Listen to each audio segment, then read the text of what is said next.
नमस्कार विद्यार्थी मित्रांनो, मी पुरुषोत्तम रेणुसे सर, शौर्य करिअर अकॅडमी पुणे। आज आपण पंचायत राज याविषयी माहिती पाहणार आहोत। पंचायत राज म्हणजे ग्रामीण स्थानिक स्वराज्य संस्था, अशी संस्था की जी गावाचा विकास करते। पंचायत पंचायत म्हणजे 5 व्यक्ती आणि राज म्हणजे शासन। या 5 व्यक्ती कोणकोणत्या?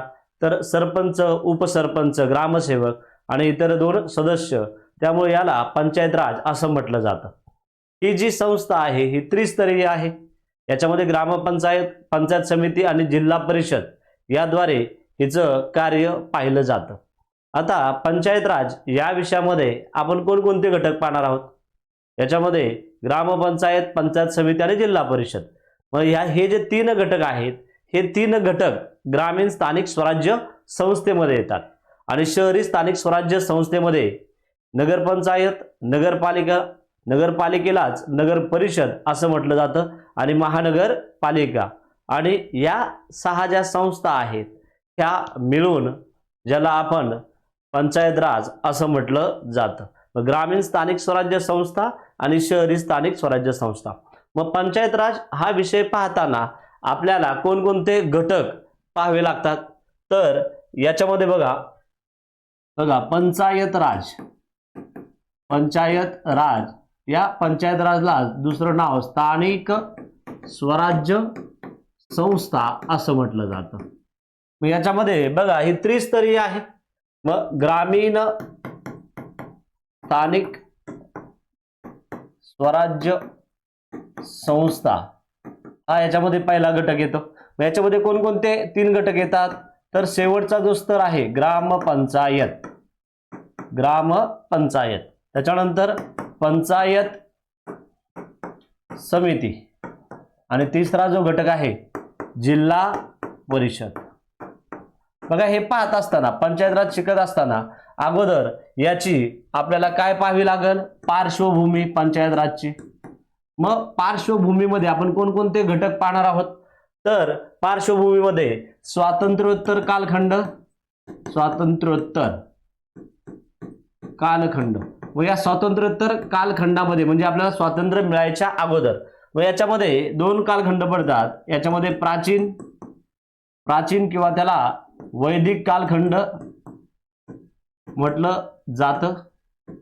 व याच्यामध्ये मौर्य घराणं, मौर्य, चोल आणि त्याच्यानंतर ब्रिटिश कालखंड, हे 2 कालखंड आपण याच्यामध्ये पाहतो। त्याच्यानंतरचा दुसरा कोणता आहे? स्वातंत्र्यानंतरचा, स्वातंत्र्यानंतरचा कालखंड।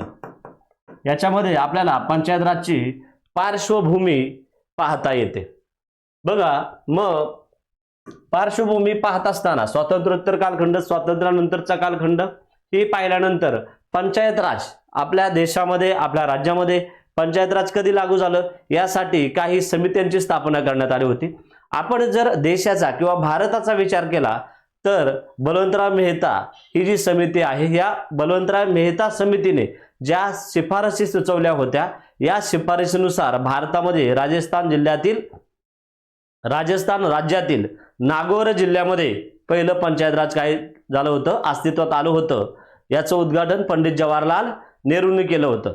म्हणजे देशामध्ये जे पंचायत राज अस्तित्वात आलं ते बलवंतराव मेहता समितीनुसार। या बलवंतराव मेहता समितीने 3 स्तरीय पंचायत राज सुचवलं होतं आणि ते आपल्या देशाने ती पद्धत अवलंबलेली आहे किंवा या समितीने ज्या शिफारसी सुचवल्या या शिफारसी आपण घेतलेल्या आहेत। त्याच्यानंतर दुसरी एक केंद्राच्या अनेक समित्या आहेत, त्याच्यामध्ये दुसरी समिती आहे अशोक मेहता समितीने, ज्या समितीने 2 स्तर सुचवले होते। याच्यामध्ये पंचायत समिती हा घटक वगळण्यात आला होता, म्हणजे ग्रामपंचायत आणि जिल्हा परिषद। म्हणजे आपण हा विषय पाहत असताना ज्या समित्या आहेत त्या समित्या सुद्धा पाहणार आहेत। त्याच्यामध्ये केंद्राच्या समित्या आणि राज्याच्या समित्या। मग भारतामध्ये पंचायत राज अस्तित्वात आलं होतं आणि मग महाराष्ट्रात पंचायत राज अस्तित्वात येण्यासाठी वसंतराव नाईक यांच्या अध्यक्षतेखाली 1960 मध्ये त्यांच्या आदेशाखाली एक समिती नेमण्यात आली होती आणि या समितीने सुद्धा 3 स्तरीय पंचायत राज असावं असं सुचवलं। आणि या वसंतराव नाईक समितीने ज्या शिफारसी दिल्या या शिफारसी घेऊन महाराष्ट्रामध्ये पंचायत राज अस्तित्वात आलं. महाराष्ट्र पंचायत राज स्वीकारणारं आपण ते स्पष्टीकरण पूर्ण पाहणार आहे. महाराष्ट्र 9वं राज्य ठरलं. त्याच्यानंतर जर आपण पाहिलं तर मग ग्रामपंचायत, पंचायत समिती आणि जिल्हा परिषद हे ग्रामीण स्थानिक स्वराज्य संस्थेमध्ये हे 3 घटक येतात. याच्यामधला ग्रामपंचायतीचा जर आपण विचार केला तर गावामध्ये जी पंचायत स्थापन केली जाते तिला ग्रामपंचायत असं म्हटलं जातं. आपण याची थोडक्यात माहिती पाहणार आहे.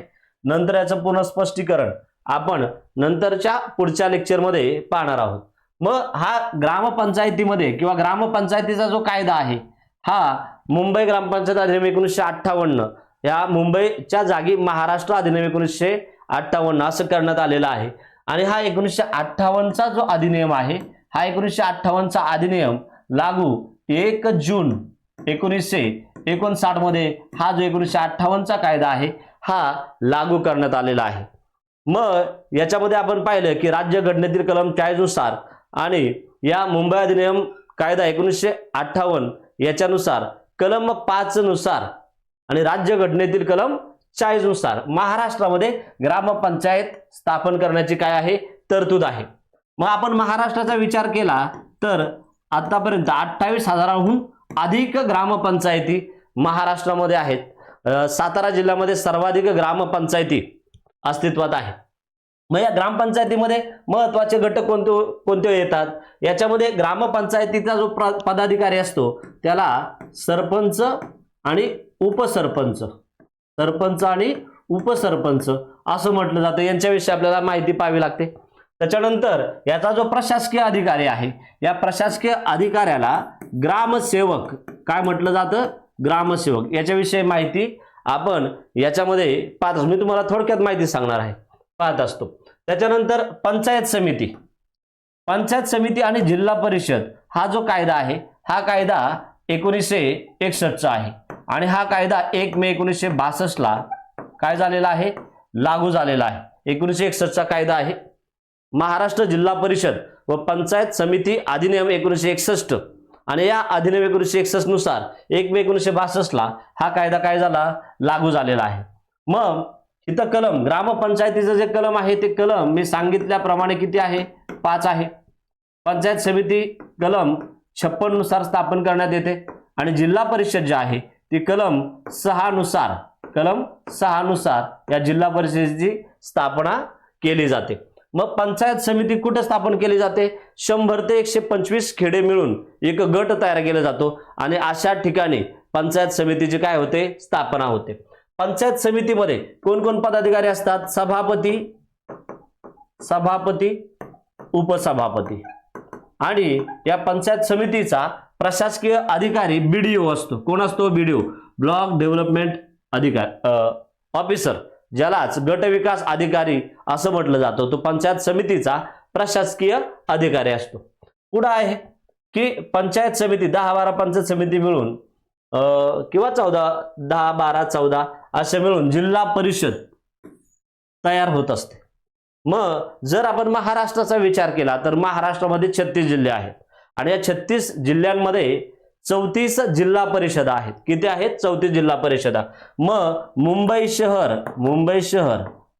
मुंबई उपनगर या ठिकाणी हा भाग नागरी असल्यामुळे या ठिकाणी जिल्हा परिषदा नाहीत. मी सांगितल्याप्रमाणे 1961चा अधिनियम आहे आणि 1 मे 1962 ला हा काय झालेला आहे? लागू झालेला आहे. पंचायत समितीमध्ये आपण जर पाहिलं तर तालुके, एकूण जे तालुके आहेत, तालुके पंचायत समितीमध्ये बघा, आता पंचायत समिती जर आपण विचार केला तर पंचायत समित्या 351 आहेत. मात्र महाराष्ट्रामध्ये 358 काय आहेत? तालुके आहेत. 358 तालुके आणि 7 तालुके असे आहेत की ते नागरी भाग आहेत. त्यामुळं महाराष्ट्रामध्ये जर आपण महाराष्ट्राचा विचार केला तर एकूण पंचायत समित्या ज्या आहेत ते 351 आहेत आणि जिल्हा परिषदेमध्ये एकूण जिल्हा परिषदा किती आहेत? 34 आहेत आणि जिल्हे किती आहेत? 36 जिल्हे आहेत. मग ग्रामीण स्थानिक स्वराज्य संस्थेमध्ये हे आपण 3 घटक पाहणार आहे.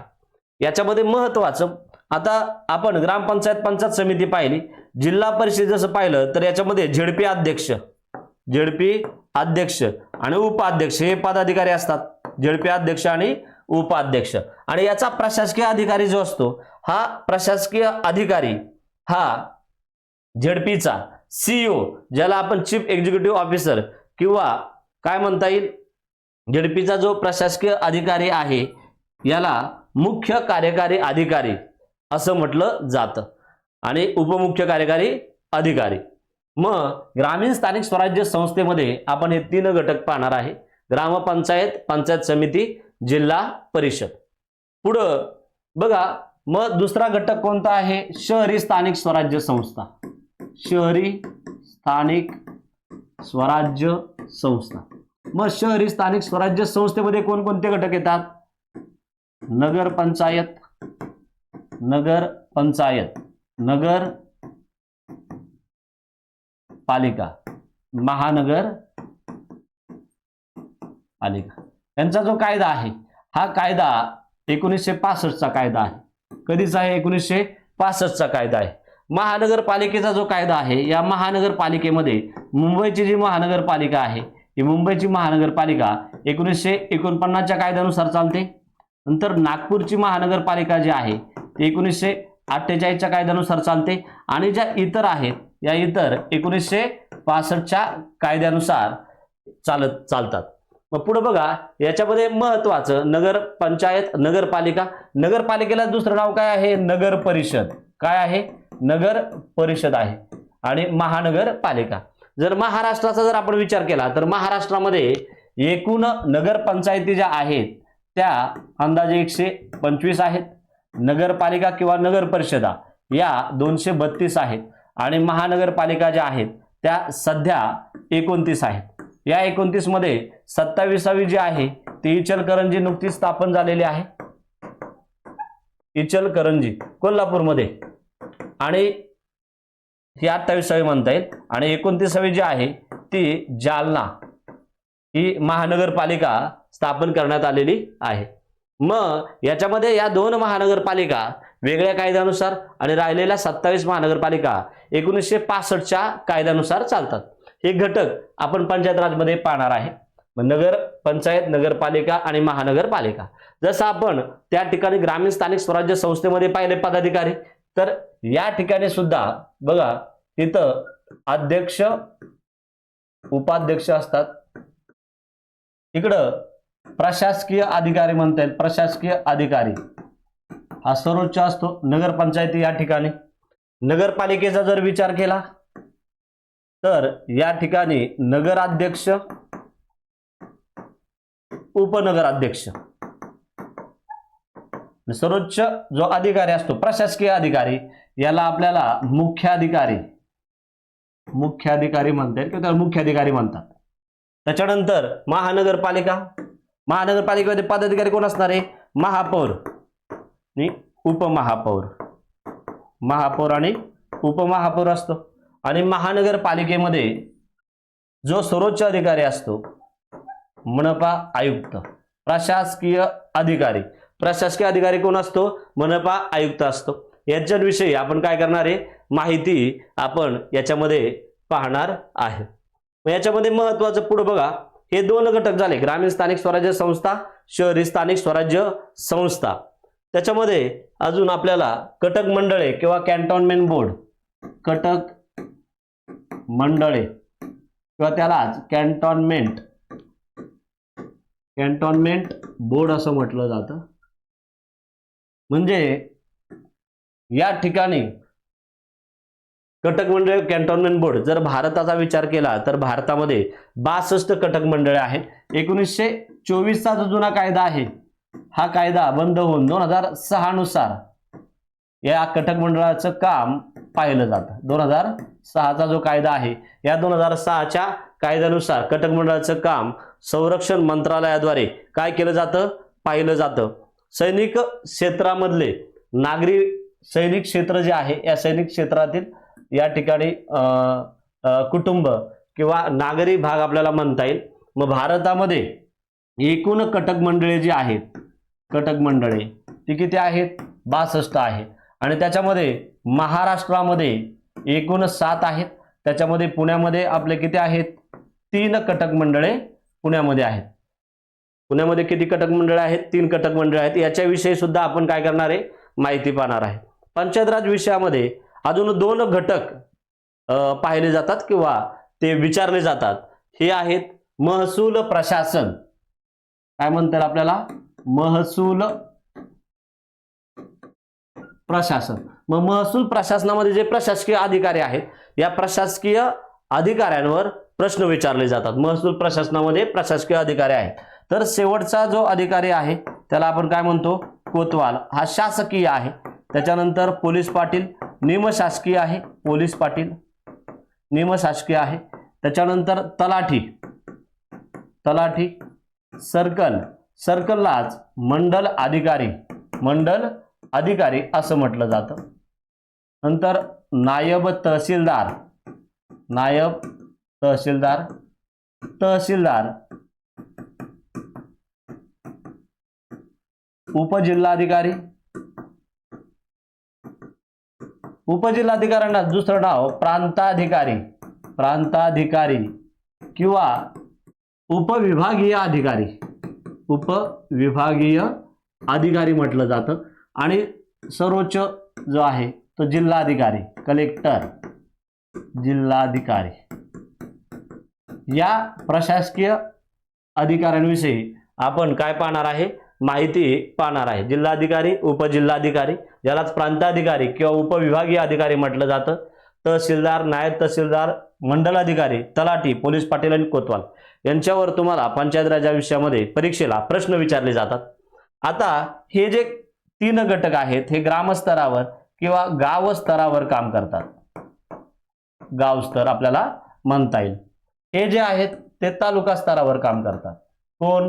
तहसीलदार, नायब तहसीलदार, मंडल अधिकारी. उपजिल्हा अधिकारी जे आहेत ते प्रांत स्तरावर. जो बघा तालुक्याचा जो गट असतो त्याला प्रांत असं म्हटलं जातं. 3 ते 4 तालुक्यांचा गट त्याला प्रांत म्हणतात. या प्रांतावर सर्वोच्च जो प्रशासकीय अधिकारी असतो यांना प्रांताधिकारी असं म्हटलं जातं. आणि जिल्हा स्तरावर, जिल्हा स्तर, या जिल्हा स्तरावर कोण काम करतं? जिल्हा अधिकारी किंवा त्यांच्या अंडर अप्पर अधिकारी सुद्धा दिले जातात. अप्पर जिल्हाधिकारी सुद्धा दिले जातात. या प्रशासकीय अधिकाऱ्यांविषयी आपण महसूल प्रशासनामध्ये आणि यांची कामे पाहत असतो.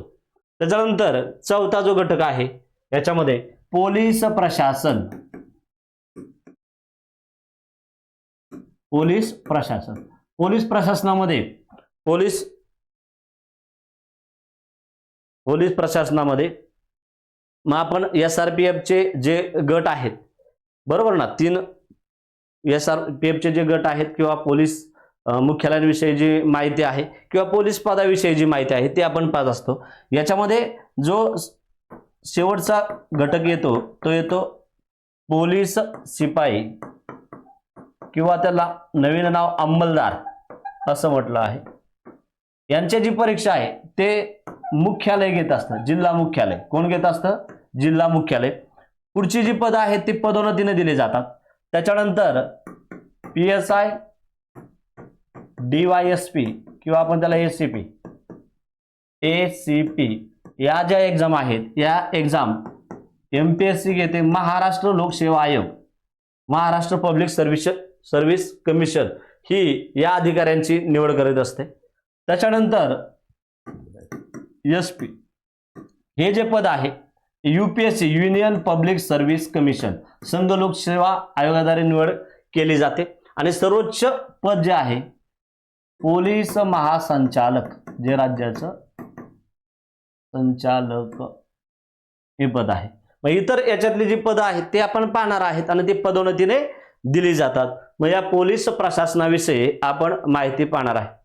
मग आपल्या YouTube चॅनलवर लवकरच पंचायत राजचे जे प्रश्न उत्तर आहेत याची सिरीज मी सुरू करणार आहे. आणि या सिरीजद्वारेच तुम्हाला प्रश्न उत्तराद्वारेच पूर्ण पंचायत राजची माहिती दिली जाणार आहे. थँक्यू.